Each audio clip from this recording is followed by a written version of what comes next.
Good afternoon mga estudyante. Every Thursday afternoon kasi during lunch break. Kapag lunch na kayo? Tapos na kayo mag-lunch? During lunch break, nagkakaroon tayo ng short devotion dito. Okay. Ito yung naka-YouTube, no? Kung gusto nyo, you can follow this up in the YouTube. Ginagawa natin ito tuwing Thursday lunch break. Okay. Ako nga pala si Evangelist Dr. Romeo Umali ng ating paaralan. Okay? So, makinig lang kayo. Kaya na yan, gawin nyo kung ano man yung ginagawa nyo ngayon, pagpatuloy nyo yan, makinig lang. Okay? Thank you. Thank you sa inyong lahat, ha? By the way, Teacher's Day ngayon, kaya ang magiging topic ng ating devotion ay tungkol sa blessing, no? Kasi yung pagiging teacher namin ay blessing from our Lord. Okay? So we can start our devotion. First of all, I'll greet everybody, you know, lahat ng mga mag-aral, mga guro, mga empleyado, mga administrador, gayon din ang members of the Board of Trustees sa pangunguna ng Presidente Dr. Danilo Biyayap. Naka-YouTube po tayo, at lahat ng miyembro ng kanilang pamilya, mga kaibigan, ganon din ang mga nasa labas, the Umali and the Valeriano and related families. Sila ay sumusunod sa atin, nakikinig sila sa YouTube. Okay. Brothers and sisters in the Lord, in several churches, both here and abroad, sila rin ay sumusunod sa atin sa ating through the YouTube. Members of my family, my wife, children, grandchildren, all our relatives and friends, including my daughter in the US, with Edwin, they're watching us in YouTube. So we're going to start our short devotion. Again, I am Evangelist, no, Dr. Romeo Umali. Siguro Katoliko naman tayong lahat dito, no? Okay, let's pray. Let's make the sign of the cross. In the name of the Father, and of the Son, and of the Holy Spirit. Amen.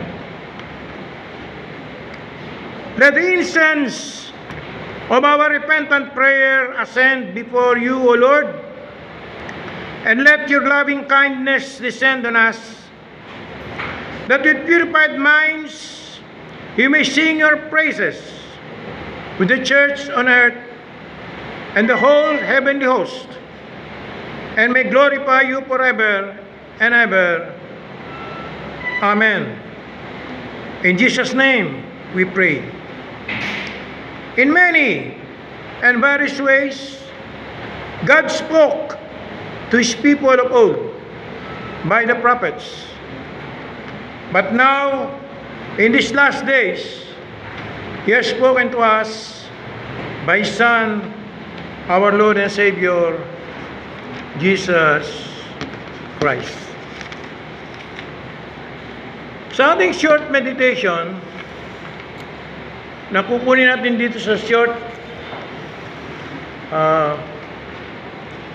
story dito sa Portals of Prayer, entitled Speaking of Blessing. Nabanggit nga kanina, ngayon ay Teacher's Day. Happy Teacher's Day to all. Pero sabi nga kanina, our being teachers is a blessing from God. It is a gift of God, no? The gift of teaching. Okay. So babasahin ko sa Tagalog version ng Bible ang 2 Samuel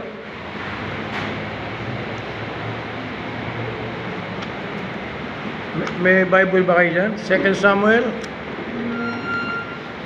chapter 23. Kung meron kayong Bible, sundan nyo lang. 2 Samuel chapter 23 verses 1 to 7. And then itutuloy natin sa Psalm 66, mga awit 66. Okay? So babasahin ko sa Tagalog version ng Bible, 2 Samuel chapter 23 verses 1 to 7. Kung may Bible kayo, sundan nyo lang. Ang mga huling pangungusap ni David. Ito pong title nitong ating readings. Ginawang dakila ng Diyos si David, anak ni Jesse. Siya ang lalaking pinili ng Diyos ni Jacob upang maging hari. Siya rin ang may akda ng magagandang awit para sa Israel. Ito ang kanyang mga huling pangungusap. Nagsasalita sa pamamagitan ko ang Espiritu ni Yahweh. Ang salita niya ay nasa aking mga labi. Nagsalita ang Diyos ng Israel. Ganito ang sinabi niya sa akin: ang haring namamahalang may katarungan at namumunong may pagkatakot sa Diyos ay tulad ng araw sa pagbukang liwayway, parang araw na sumisikat kung umagang walang ulap at nagpapakislap sa dahon ng damo pagkalipas ng ulan. Gayong pagpapalain ng Diyos ang aking sambayanan dahil sa aming tipan na walang katapusan. Kasunduang mananatili magpakailanman. Siya ang magbibigay sa akin ng tagumpay.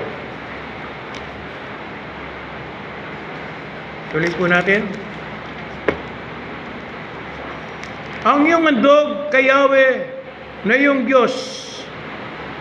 Ngunit sinabi ng hari, hindi maaaring babayaran kita sapat hindi ako maghahandog kay Yahweh ng anumang walang halaga sa akin. Kaya't binayaran ni David ang gihikang iyon at ang toro sa halagang 50 pirasong pilak. Ginawa nga niya ng altar at nagdala roon ng handog na susunugin at handog pang kapayapaan. Pinakinggan ni Yahweh ang panalangin ni David para sa bansa at tumigil nga ang salot sa Israel. Ano pa ang dapat kong hangarin? Ngunit ang mga walang takot sa Diyos ay matutulad sa mga tinik na tinatapon. Walang mga has dumampot sa kanila. At upang sila'y ipunin, kailangan ang kasangkapang bakal. Kapag naipon naman, sila'y tutupukin.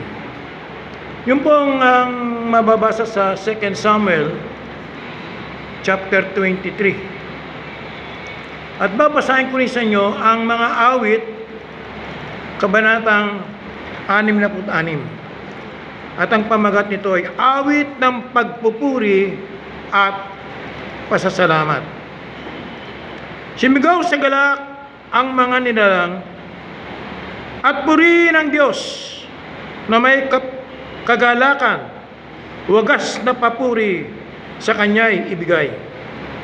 Awitan siya at luwalhatiin siya.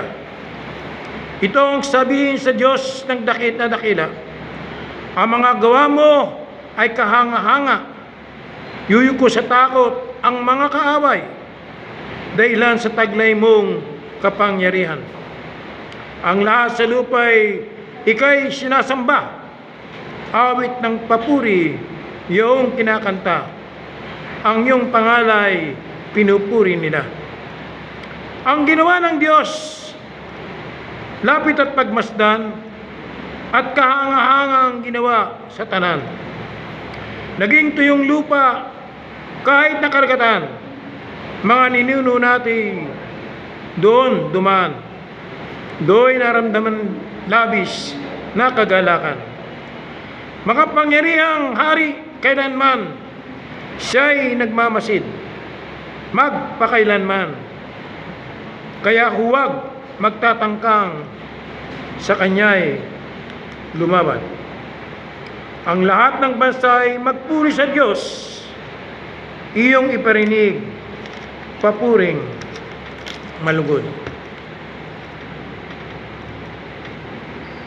Purihin ang Diyos, siya'y papurihan, pagkat ang daing ko'y kanyang pinakinggan, at ang pag-ibig niya sa akin walang katapusan. O Diyos, pagpalain kami kaabagan, kami Panginoon iyong kaawaan, upang sa daigdig mabatid ng lahat ang iyong kalooban at ang pagliligtas.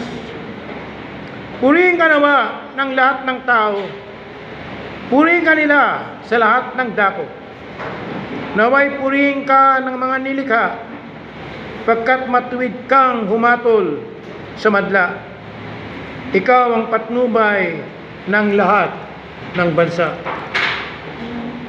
Purihin ka nawa ng lahat ng tao, purihin ka nila sa lahat ng dako. Nag-aring mabuti ang mga lupain, pinagpala kami ni Yahweh, Diyos namin. Magpatuloy nawa iyong pagpapala upang igalang ka ng lahat ng bansa. Yan po ang ating mga talata na binasa ko mula sa 2 Samuel chapter 23 at sa Psalm 66. Ngayon naman ay bayaan yung i-share ko sa inyo, no? Ang laman nitong Portals of Prayer. Ang title po nito ay Speaking of Blessing. Again, ulitin ko, ngayon ay Teacher's Day. Nagpapasalamat tayo sa araw na ito na ibinigay ng Diyos. Muli sa babanggitin ko sa lahat ng aking mga kapwa-guro na ang aming pagtuturo, ang aming gawain ito ay handog ng Diyos sa amin. Ito ay isang blessing, Lord. It is a gift from God. Teaching is a gift from God. So we thank God for this great blessing. So the title is Speaking of Blessing. Gaya ng binasa ko kanina sa Psalm 66 verse 5, it says, "Come and see what God has done. He is awesome in His deeds toward the children of man."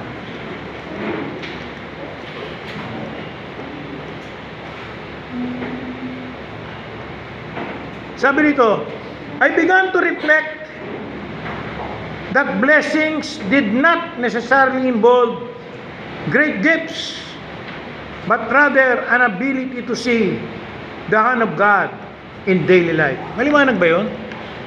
No? Nakikita natin ang kamay ng Diyos na gumagalaw, nagpapagalaw. Lalong-lalo na pag nagtuturo sa atin ang ating mga guro, it is God that is making them teach. It is a gift from God. Now, David was a king, gaya ng binasa natin kanina. Such a great king that forever after the people of Israel compared all leaders to him, he was a shepherd boy taken away from his flock, and because of his fidelity to his calling, the image of the shepherd became synonymous with good leadership.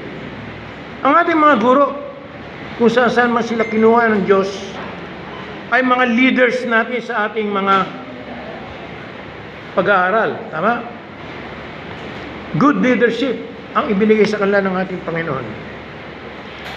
He at times gave himself over to sin, yet he penned wonderful poetry that we cherish even today to sing praises to the Most High God. David never forget the covenant that God made with him or with his people.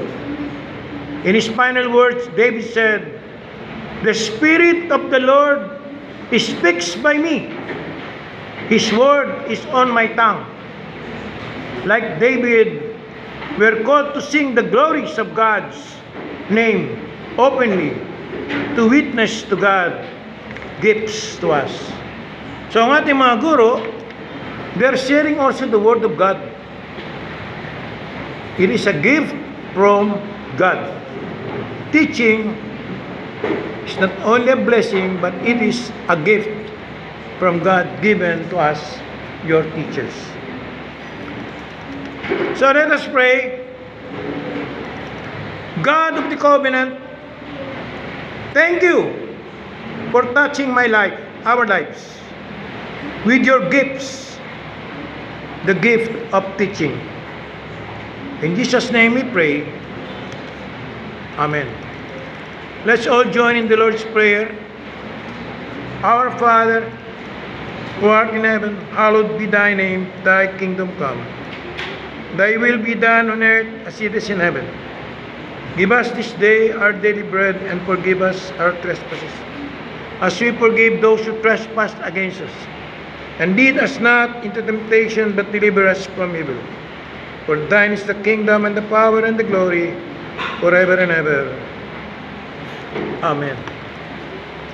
Let us receive the blessing of the Lord.